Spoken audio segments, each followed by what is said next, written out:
want to greet you all a pleasant morning to everyone. I am Aileen CRUZ, your master of ceremony for today's webinar. Welcome to the first part of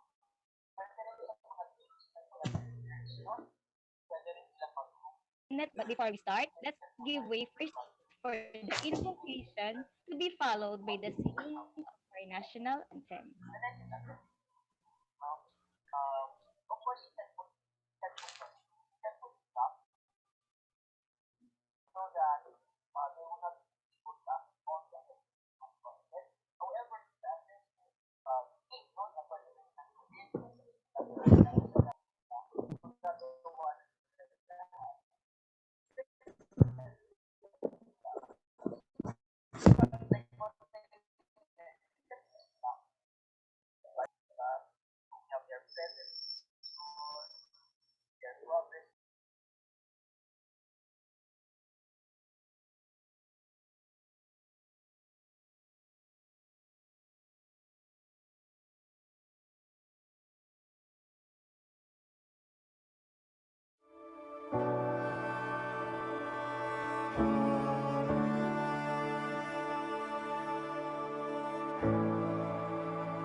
You call me out upon the waters, the great unknown, where feet may fail, and there I find you in the mystery, in oceans deep, my faith will stand.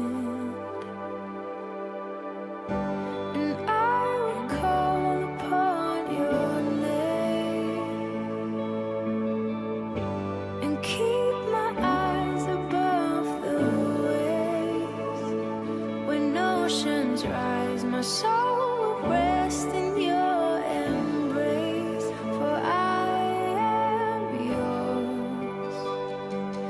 You are mine.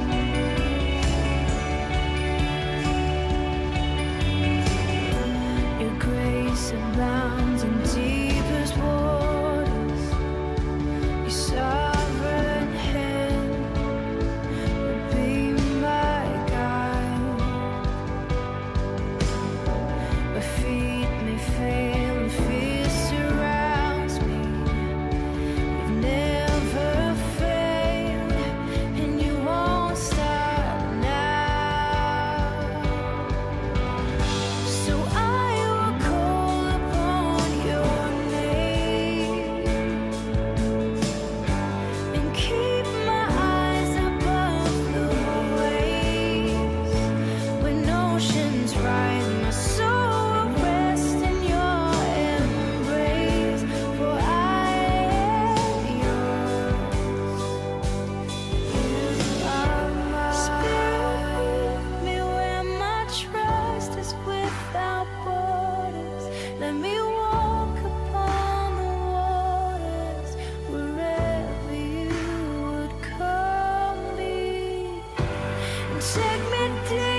My soul will rest in your embrace. I am yours, and you are mine.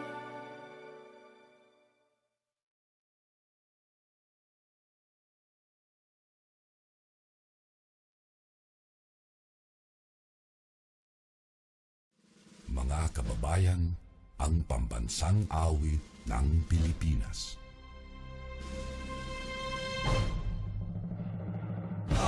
Kayang magiging, elas ang sinangalan, alam ng puso, sa titik mo'y buhay. Lupang hinirang, kuya ka ng magiting, sa manlulupin, di ka pasisingil, sa nagatang tutok sa simoy at sa langit ng bagaw, ay hinatang tula, kawin sa pagkayang minamahal. Ang isang ng matawad mo'y tagumpay na nag-iibig, ang bituin at araw niya kailan pa may di magtitingin. Luma ng araw ng walhagin pagsinta, buhay langit sa piling mo. Ang hindi kaya na pagkay mga api, ang mamatay ng dahil sa'yo. Okay? I hope everyone of us here are doing good despite of many challenges that we're going through.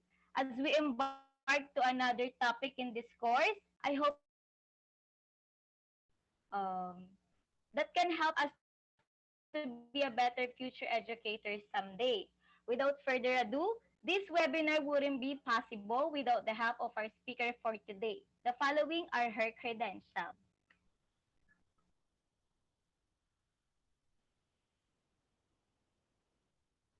She is a former Humanities and Social Science student at La Consolacion College, Novaliches Campus, who successfully graduated with flying colors. She got an award with high honors and department awardee. She is currently on her sophomore year at the Polytechnic University of the Philippines of taking up Bachelor of Elementary Education. This woman is excellent also in managing her time, as she also a full-time call center agent at TACTICA. She is also a consistent president's lister, a hardworking student, and an independent woman, which deserves her to be the CEO of his own business, Moonlet PH. Our dear professor, ladies and gentlemen, let's give Miss Jazmin Erika Malarde a virtual round of applause. Good morning, Miss Malarde. The virtual spotlight is now yours. All right, thank you so much for that wonderful introduction, Miss CRUZ, and I really appreciate that. So, yeah, good morning, everyone. Good morning, ma'am. Good morning, classmates. My name is Jazmin Erika Malarde. I am a correspondence student, and I am very happy to be part of this webinar. Yeah, so to formally begin with, I would just like to share a quotation first. This is wrote by Herman Melville. He said that we cannot live for ourselves alone. Our lives are connected by 1,000 invisible threads, and along these sympathetic fibers, our actions run as causes to us as a result, as results rather. All right, so I totally agree with this quotation first because we all know the current situation that we are facing right now. Ngayong pandemic, marami tayong kinaharap na challenges. It has been almost 2 years, if I'm not mistaken. And doon natin nakita or nasukat na we really cannot do things alone. We have to have a backup system, a support system. And yun din yung connection nito sa ating webinar right now na the school or the institution itself cannot stand alone. Merong, syempre nandyan yung principal, nandyan yung facilitators, nandyan yung instructors, students, but then they cannot stand alone. They cannot malalaking organizations na may capacity when it comes to financial support. Oh, thank you so much, ma'am, for your comment. Thank you po. All right, so to continue, yon, kailangan nga natin ng support system sa mga organizations na may capacity na tulungan yung mga institutions kagaya natin, especially tayo, for example, na state university tayo, and then yung other schools din na need ng extending help from this organization. So, yeah. What are linkages and networking nga ba? Ano nga ba tong mga to? And ayun. So first of all, let us define linkages. So linkages, also termed as interconnections, are with institutions, sorry, just a second, ayun, are with institutions functioning along the same mission, are intended to serve members of both sides according to their respective needs, interests, and objectives. So the linkages and networking, the school can enjoy these sectors with international, national, and local organizations in the community for mutual benefits and assistance. So yung pinaka-bottom line lang naman nito is yung linkages and networking, their main goal, just like what I said, is to provide or extend help to the schools rather. Yeah. So next is, let us define first what are the differences between these two before we go to the linkages definition. All right, so the linkage and networking are different in the degree of commitment by the partners. It is said here that in linkage, the relationship between partner organizations is quite loose, while in networking, it is much stronger, usually because the groups and agencies have common objectives and beneficiaries. Networking is basically extending an outreach of the resources and in different ways so as to increase effectiveness of the program. Ako, personally, I am not familiar with linkages until today. So I researched, and siguro factor din kasi na lumaki akong public school student. So parang hindi, excuse me, so parang hindi ko naman talaga na-encounter yung linkages. But then yung networking, may idea na ako, and later we will find out why. So, ayun. In linkages, from the word itself, link, or the root word itself, na link, it is a relationship between two things or situations, especially where one thing affects the other. All right, so next slide po. Ayan, so linkages, it also intends to serve members of both sides according to their respective needs, interests, and objectives. Ayan, so meron tayong mga international linkages. Ito yung mga countries, and yung goal nila is to provide assistance sa mga teachers and students. So next slide po. And so the number one example here is Pi Lambda Theta. It is an international honor society and professional association of women educators. So itong mga international linkages na to, hindi naman kasi, wala silang capacity na lahat ng mga school ay parang bibigyan nila ng focus. Syempre, meron din silang kanya-kanyang scope kasi hindi naman possible or parang mahirap ma-sustain yung napakaraming pagbibigyan. So ito yung Pi Lambda Theta, ang pinaka-focus lang nila is yung women educators. So they also honor outstanding student teachers from colleges of education. They also recognize persons of superior scholastic achievement and high potential for professional leadership. So that is Pi Lambda Theta, women educators. So next po dyan is yung, next slide po. Ayan, so I'm not quite sure how to pronounce this, but Simeo Inotech or Simeo Inotech, the Center for Training Educational Leaders from the Southeast Region. So ito naman, ang pinaka-scope lang nila is yung mga Southeast Region institutions, and they also conduct training programs to upgrade the competencies of teachers from the region in all disciplines. All right, next slide po. The third example is the World Council for Curriculum and Instruction, or what do we call WCCI, and they hold conferences in different member countries annually, which are What? Sorry, participated in by members of the local chapter. I'm so sorry about that. All right, so the WCCI, they are focusing on the members of the local chapter, and ayun, pare-pareho lang din naman talaga sila ng goal, which is to extend help sa mga school and other institutions. Next po, or the last example would be the yung ASCD, or the Association for Supervision and Curriculum Development.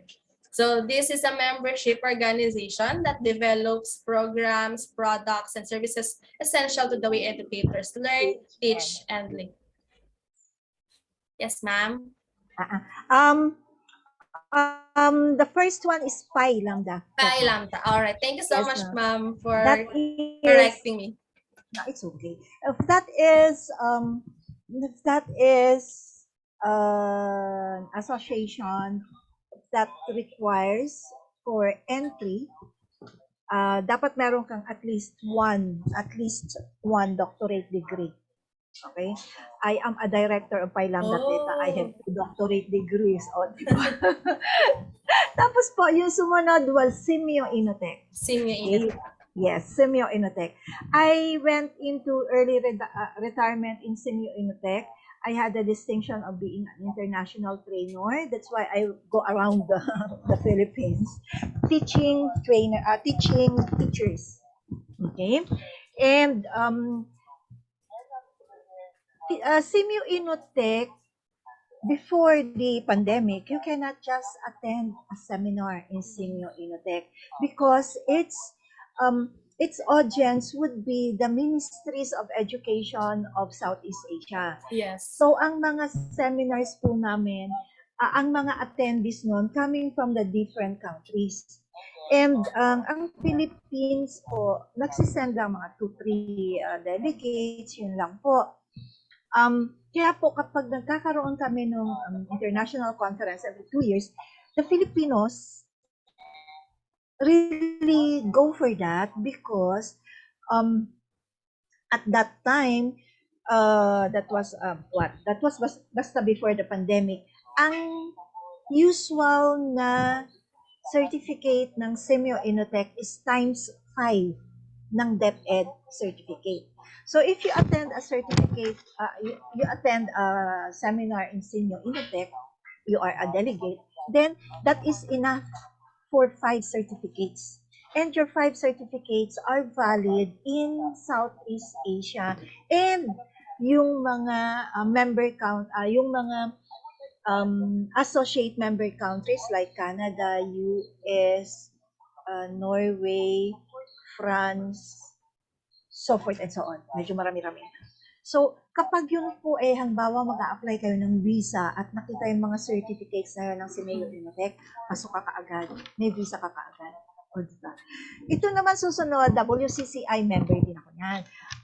We look at the curriculum of the Philippines. Okay? The curriculum of the Philippines to make sure that it is going to be compliant with industry. Okay? Tayo po sa DepEd, wala tayong masyadong problema. DepEd, in the education sector, we don't have that much problem. But yung natatawag na there is a gap between what is being taught in schools and what po ang tinitingnan ng WCCI to more or less lessen that particular gap. They were very much instrumental in the implementation of K-12. Okay? Ito naman po ASCD.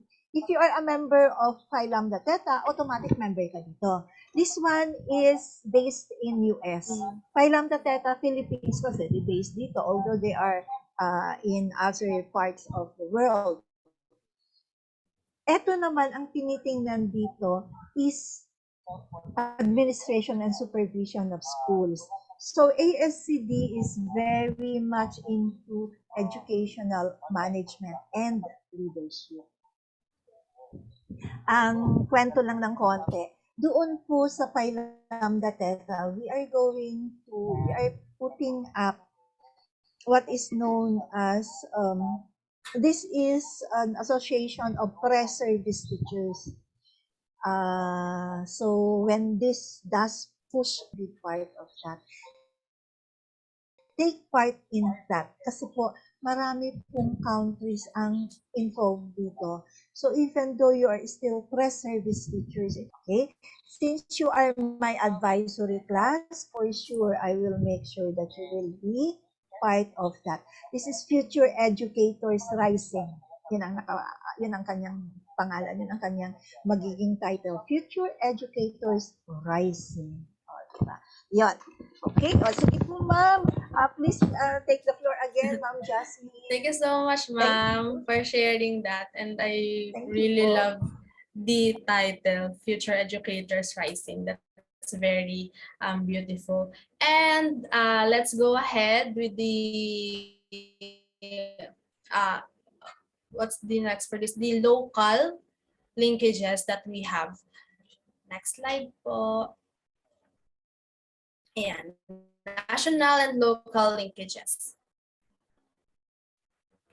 So it is established between universities. Enrollment for subjects needed for graduation is allowed. Ito yung sa universities offering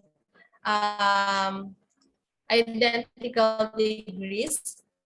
Ayan, tulad ng sinabi ko, could be established between universities and colleges offering identical degrees. Next to that slide, in local linkages, meron din tayong joint researches of universities. Could be conducted by 2 or 3 universities depending on their respective expertise. For example lang naman, PUP and UP joined and made research on how we could produce a vaccine for COVID, something like that. It's a joint researches between universities. And next to that, I think we are now into networking. Next slide. Ayun. So network, it is a grid or web whose members actively demonstrate how they can work together to attain common objectives, undertake innovative practices, and update members regarding breakthroughs in different disciplines. So hindi ito yung networking na alam natin na power, ganon. But also we're not against them. It's just that it is different in the sector of education. So in networking, a network composed of several institutions or consortium of several colleges of different universities that binds together for a common goal. They also work together to attain common objectives, undertake innovative practices, just like what I said here. All right, so next slide would be the organizations included in networking. Ayan. Next po. Yeah, so examples of networking. First one is consortium among universities and colleges. A network of colleges and universities, usually within close proximity, that share academic and extracurricular resources open to all students across all institutions. So yung pinaka-factor nila dito is yung close proximity. Whenever they are, the universities are close to each other, they make programs, they make, what do you call this? Just a second.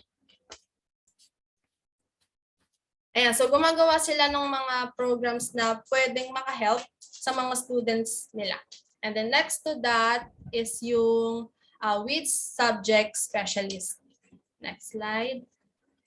Ayan, so these local networking organizations, meron silang particular na subject na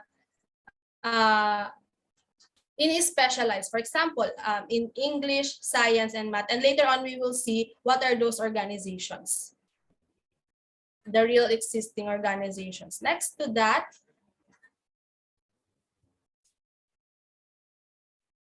ayan, the teacher education institutions with professional organizations na to, designed to equip teachers with the knowledge, attitude, behavior, and skills required for teaching at the relevant level. Na tayo, pwede rin tayo soon, near in the future, pwede tayong maki-join sa mga ganitong activities and organizations because we wanted to be an effective teacher. We wanted to be an amazing instructor soon. And then next to that, and later on malalaman natin yung mga examples ng organizations that run local networking. And then foundations, madalas natin nakikita to, or madalas nating na-encounter. They are the non-profit corporations or a charitable trust that makes grants to organizations, institutions, or individuals for charitable purposes such as science, education, culture, and religion. Pahapyaw lang, bigay na ako ng example. Yung for example, may mga contest tayong sinasalihan dati, di ba? And then usually nakikita natin na they are sponsored by GMA Foundation, SM Foundation. Yun yung mga local networking na meron tayo kasi they are the most known, or sila kasi yung may ability to provide funds for our programs. Then next to that, ayan, ito na yung mga examples ng organizations na meron tayo sa national and local networking. Next.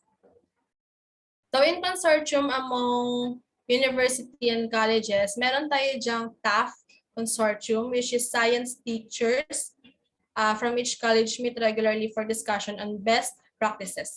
Usually, science teachers lang yung pinaka-scope nila. And then next example to that, ayan, is next na lang natin siya, Ate Jannah. St. Paul University, ayan, St. Scholastica's College, Philippine Normal University, Philippine Christian University, De La Salle, De Menjola,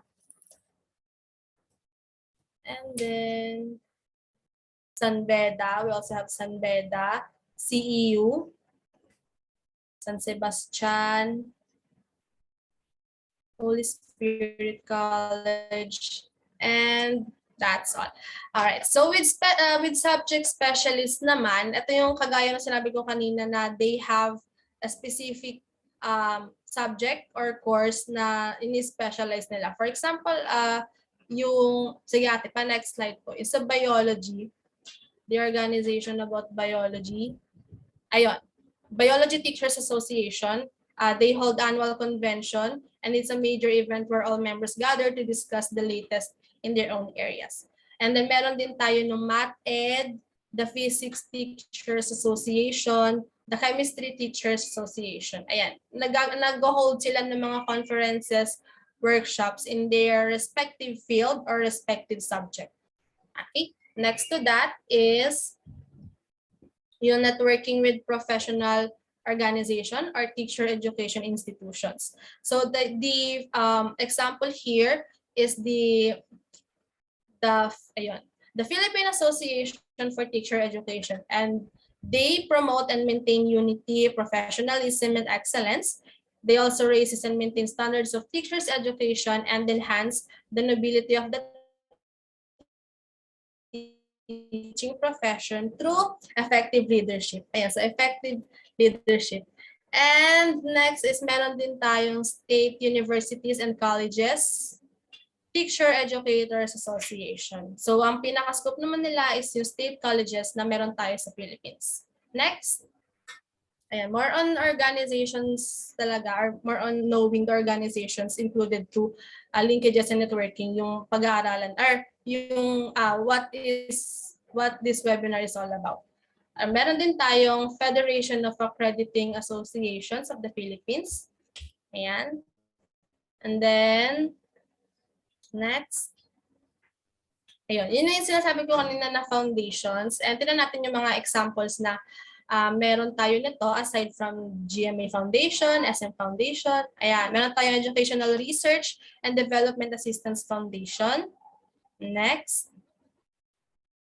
Or ERDA.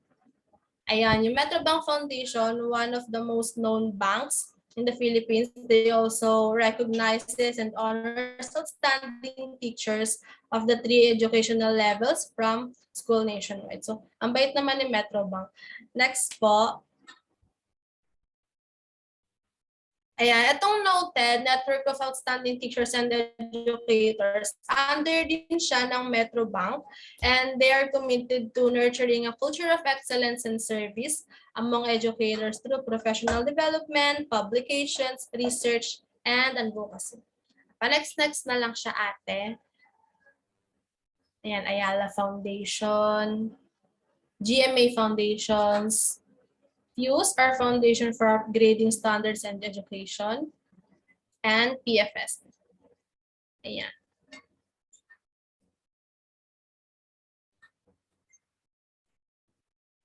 Ayun. So, idadagdag ko lang din, meron din tayo syempre na networking with government, although wala siya sa PPT namin. And examples of networking with government, syempre yung the Department of Science and Technology, we all know DOST supports undergraduate and graduate scholarship programs in science and mathematics in the region science teaching. And then, meron din tayo sa the CHED, the Commission on Higher Education, and they organizes technical panels for all profession and benchmark. And meron din tayo yung TEC or TEC, the Teacher Education Council, and it focuses on teacher education policies and standards. Meron din tayong networking with media and publications such as ABS-CBN, GMA, TV5, yung mga knowledge channel na alam natin yung the History Channel, the Learning Channel, Milo, for example, IBC, and many other. And then yung publication networking natin, example for that is the Philippine Star and Philippine Daily Inquirer. Ayan, sobrang dami. Ayun. So, ano nga ba yung nag-gain natin or para saan nga ba yung linkages and networking na to? Just a second. Ayun. So, as we all know, nararamdaman natin siya sa school, yung mga help na ginagawa nila. Nakakapag gawa tayo ng programs such as Brigada Eskwela, Balik Eskwela Relief Drive, and then may PTA meetings, anti-dengue campaign, nutrition month and other monthly activities, feeding programs, outreach programs, and other donations and assistance provided by the government and other organizations. So sobrang daming mga programs yung nagagawa ng institution para makahelp sa pag-develop ng kanilang students, of course, and that is with the help of organizations or linkages and networking. And ano nga ba ang significance nito or relevance nito sa atin bilang future educator or bilang tayo ay susunod sa yapak ng mga guro natin. So as a professional teacher, you are able to give better service to your students and to other education stakeholders in the community if you are connected to a network of possible sources of educational assistance. So just like what I have said on the first part of the webinar, hindi natin magagawa lahat. Kailangan natin ng backup system. And us, as a future teacher, we have to think of ways na paano nga ba't natin matutulungan yung mga estudyante to be on their best. And that is with the help, of course, of the linkages and networking organizations we have tackled about. So that is basically all and everything about linkages and networking in education. I hope you learned something and please stay safe and see you soon. Thank you, ma'am. Okay. Thank you for that wonderful talk, Miss Jazmin. Before I proceed, gusto ko lang i-confirm kung okay na ba yung audio ko since kanina may nag-chat sa akin na medyo mahina. Ayan, okay. So, my key takeaways here is I just want to share to you the one quote from William Butler Yeats na maiko-connect ko dito sa lesson na to. This quote is na-encounter ko while I was assigned to create a caption for the DP Blessed Society last October. So, ang sabi doon ni William Butler Yeats is, education is not filling up of a pail, but rather a lighting of a fire. So, Just like this organizations and linkages na sinabi ni Miss Jazmin, dito natin mapapatunayan na ang pagpo-provide ng education sa ating mga students ay hindi lamang nalilimit sa four walls ng mga classrooms, since ito ay nakikita, it can be found everywhere. It can be found outside or inside your classrooms. So yun nga, just for us, isa sa mga importante din na kung bakit natin ito need na encounter is for us to hone our skills someday as a future educators. So, pwede kayong mag-join sa mga ganitong organization in times na kailangan ninyo someday. And when you are working in the field na, kapag halimbawa need ng schools nyo ng for better contribution, for the better, pwede kayo mag-join sa mga ganitong organizations. So, despite sa mga differences ng target to aim ng mga organization na to, isa lang yung factor na parang nakikita ko sa kanilang lahat, which is to provide a better education and to help our students para mas maengganyo sila na mag-catch up pa in this sa ating bilang future teachers. So yun, thank you for the wonderful talk, Ms. Jazmin. I hope that every one of us learned from our topic for today. To serve as a token of appreciation to Ms. Malarde, let me award and read the citation of the Certificate of Appreciation. Okay. Republic of Philippines, Polytechnic University of the Philippines, College of Education. This Certificate of Appreciation is hereby awarded to Ms. Jazmin Erika R. Malarde for imparting her valuable insights and knowledge as a speaker in the webinar Linkages and Networking with Organizations during the BEd 2-1N webinar series in the subject Teaching Profession, given this 10th day of February, signed by Dr. Rosalie A. Corpus, President.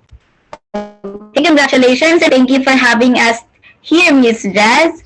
But before we proceed, may I have this chance, everyone in the Zoom meeting, to please open your cameras for the photo opportunity together with our first speaker for today. Okay, pa-open na lang po ng cam. Kung meron pa. So, ayan, hintayin muna natin yung iba. Open cam po. Okay. Photo op po tayo sa ating magaling na speaker. Yes po, pa-open cam. Tuwang-tuwa ako kay Jazmin. Correspondence siya ha, guys. Correspondence. Di po ba ang lagi niyong tanong, ang mga correspondence pips po ba kasama dapat sa webinar? Yes, ang sagot ko. Kaya ito ha, ang galing-galing ng Jazmin. Okay, Jillian, Kiana, Marijo, Amy, konti na lang, Besh. Konti na lang. Okay. Ayan.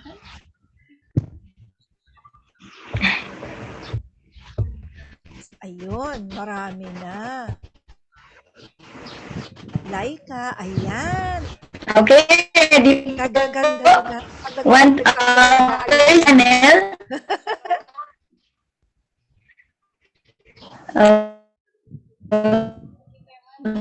Okay, first panel, 1, 2, 3, smile.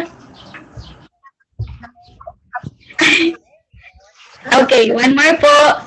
First panel again, 1, 2, 3, smile. One more, Sentinel. Ready, 1, 2, smile. Okay. Okay. To proceed, and to every participant, certificate of participation will only end quiz form. Okay.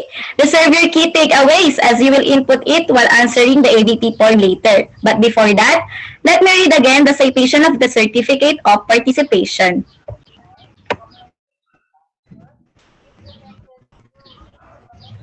Okay, Republic of the Philippines, Polytechnic Polytechnic University of the Philippines College of Education.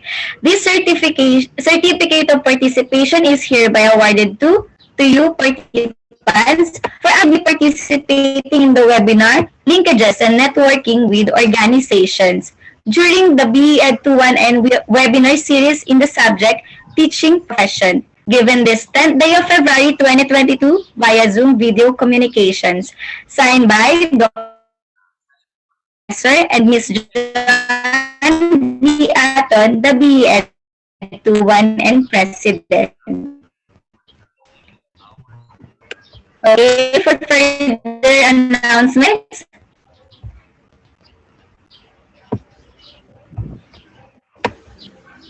the link of the AB form and the quiz form will be posted on our chat group once right after this webinar ends. You only have 10 consecutive days to answer the two given forms. The accepting of responses will be closed at exactly 11:59 p.m. on February 2022.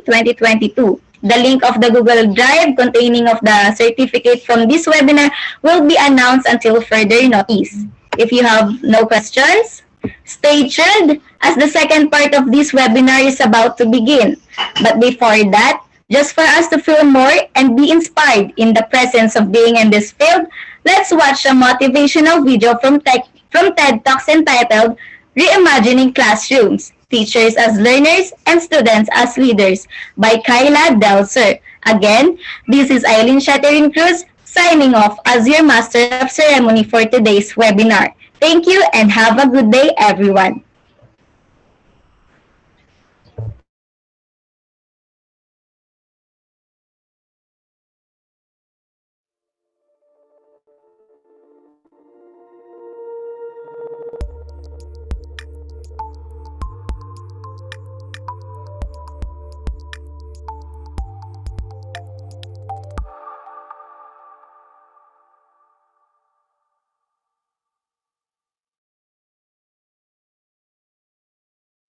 On the first day of school this year, I had a little boy get up in my face and he screamed at me.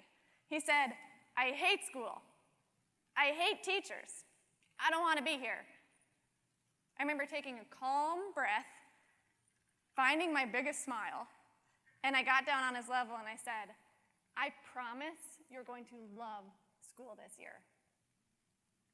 If we take a look at classrooms over the past 70 years, we're seeing the same types of classrooms and the same types of learning environments spanning up to 70 years. It is my goal to continually revitalize learning and the classroom. This is a picture of my classroom this last school year. I see classrooms differently. These are some of my students. I see my students differently, and I see the way that they learn differently. The results I get are incredible. As teachers and educators, we must embrace the students of today to reimagine tomorrow. First, we must wonder how we can release the power. For as long as schools have existed, teachers have been the main source of knowledge in the classroom. Teachers are the gatekeepers for pretty much everything that happens in the classroom. We're in charge of everything that students do or don't do. As teachers, let's not misuse this power. In 2015, we have far more resources available at our fingertips than ever before. This gives us the ability, as teachers, to make our classrooms less teacher-centered and more student-centered. Let's embrace that. Teachers don't need to master every single app or every single tool before we hand it over to students. In my classroom, I like to use a students teaching students model. So I will give an app or a tool to a student. I will have them learn how to use it, and then I'll have them go teach all of the other students and myself how to use that app. Teachers don't need to master it all. Let's get kids involved with projects like Genius Hour. Genius Hour is actually based on Google's 20% policy, where kids would actually get 1 hour a week to study things that they are passionate about, instead of telling them things that they have to learn every single day. This really gives kids ownership in their learning, and it makes it very relevant to them.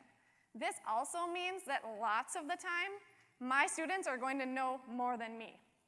That's awesome. Embrace their knowledge and they'll embrace their learning. Second, we must wonder how we can embrace purposeful technology. Using technology just for the sake of using technology is wasteful. If it doesn't transform your classroom or your teaching or your learning, just skip it, don't use it. If the same project can be done using paper or pencil, it's not transforming your classroom. Always, always, always start with your purpose. If something is boring on paper, it's still going to be boring when you put it on an iPad. Let me tell you what I mean by that. If I give my students an addition worksheet on paper, they are going to think it is mind-numbingly boring. They're going to stare at me. If I take that same addition worksheet and I put it on an iPad, guess what? It's still mind-numbingly boring for them to do, okay? Boring things on paper are still boring when you put them on an iPad. Even apps have different purposes now. Some apps are skill-based and repetitive, while other apps are actually project-based. Let's turn kids loose to go create something and not just play games. If you actually have to leave your classroom to go to like a computer lab, the technology is not at the point of instruction. Let's get technology in the hands of kids when they need it and where they need it. This is a picture of a little girl in my class that I had this last school year. Her name is Milena. And Milena is following along right now with a classmate's recording of the book that she is reading. She scanned a QR code taped to the back of that book to access this recording. This app transformed my reading block. This app helped instill a love of reading and a sense of pride among my students. Not to mention my reading fluency scores improved exponentially. Third, we must wonder what my mentor once told me. He said, Kayla, don't feed the fears. Schools are still banning cell phones. Principals are still banning cell phones from teacher-staff meetings. Schools are even building what they call these things, cell phone hotels. This is a real thing. Let me tell you how this works. So when kids come to school in the morning, they check their cell phone in at the cell phone hotel. Okay? At the end of the school day, when they're leaving, they go home, they get to check their cell phone back out of the cell phone hotel. We have more technology in the palm of our hands now than what put man on the moon. Yet we're telling our students, leave your technology at home. Keep your mobile device in your locker. Are you hiding a cell phone? Did you check your cell phone into the cell phone hotel? What are we doing?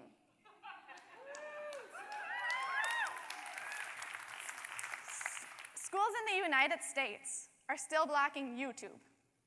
Did you know that YouTube is the #1 used search engine among students in grades 5 through 12? This is utterly incomprehensible. So much learning is lost when we block all of these resources from our students. We might think that we're protecting our kids when we keep them in this little bubble for 8 hours of the school day.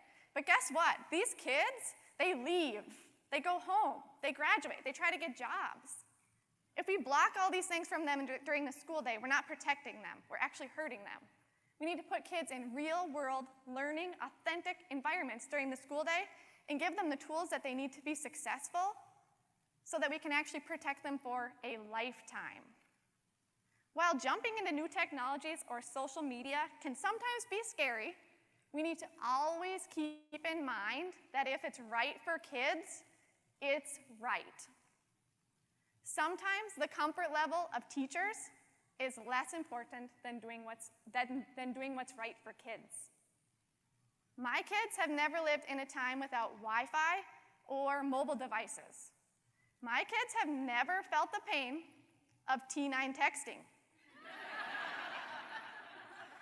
They've never had to experience dial-up internet. Technology is the language today's students speak. Furthermore, as educators, it is now our job to be champions of digital citizenship. 93% of employers now use social media in some way to either recruit or hire employees. That means if our students leave us with a neutral or a negative digital footprint, they have just a 7% chance of getting a job. 7%. My friend George Kuros challenges us as educators to make sure that every single high school graduate is well Googled. I challenge you to Google yourself. Go have your students Google themselves and like what they see. What does your digital footprint say about you? We must wonder as educators how we can make global connections. It is now our job to make sure that we are connecting our students globally. This probably sounds a lot harder than it actually is. With just a few clicks, you can do a virtual field trip to the Smithsonian Institute. Or you can bring your students on a virtual field trip to the Sistine Chapel. Learning is no longer limited to just our classroom or our school or our state or even our planet. You can now take your students on a virtual field trip to the stratosphere. Do a Google Hangout with a classroom in Hong Kong to expose your kids to new and different cultures. Give them the practice that they're going to need with the real-life speaking and listening skills of the 21st century. Set up a classroom Twitter account. Have your kids tweet with experts from around the world, like Brad Wade or Jen Jones. Have your kids tweet with other classrooms around the world to share and compare their learning. Don't be the four walls that hold your kids back or limit their learning. Break down those walls and go global. We must wonder how we can reinvent the skills of today. While standardized tests might have a valid place in our schools, we need to start assessing teachers and students in other ways too. Assess my students on their creativity, collaboration, critical thinking, and communication skills. Assess my kids on their grit and how they're able to find success through failure. Assess my kids on their digital literacy skills and other skills that they're going to need when they graduate to be successful employees, citizens, and innovative individuals in the real world. Assess me on how well I prepared my kids for their future when they leave my classroom. While difficult to assess, this should serve as our daily mission. It should guide our teaching and learning values, a compass for a true educational north. Okay, everyone, here's my challenge for you. We are now 15 years into the 21st century. We need to make sure that our schools and our classrooms are as engaging, responsive, and dynamic as the world around us. Do you remember that little boy that I talked about at the beginning? Well, his name is Christian. He came to me that first day of school, literally wanting to be any place else in the world but my classroom. Well, on the last day of school, Christian was crying out of control. He was refusing to leave my classroom. Why? Because he didn't want to let go of our very last hug. Pretty different than the first day of school. For the first time in his life, Christian loved school. He loved coming to school. He loved learning. He loved everything about being with me. I saw amazing growth, not only in Christian, but in the rest of my students as well. What doesn't often get talked about, though, is the impact that my students have made on my life. Every day, my students taught me about humility and being a real and authentic person. They taught me to have tons of patience. They taught me to have a sense of humor and be able to laugh at myself, and so many more things. Technology changes. The laws that we have will change. The standards that we use to assess our kids are going to change again. But one thing remains constant through time. Relationships between students and passionate teachers will always be the foundation of successful classrooms.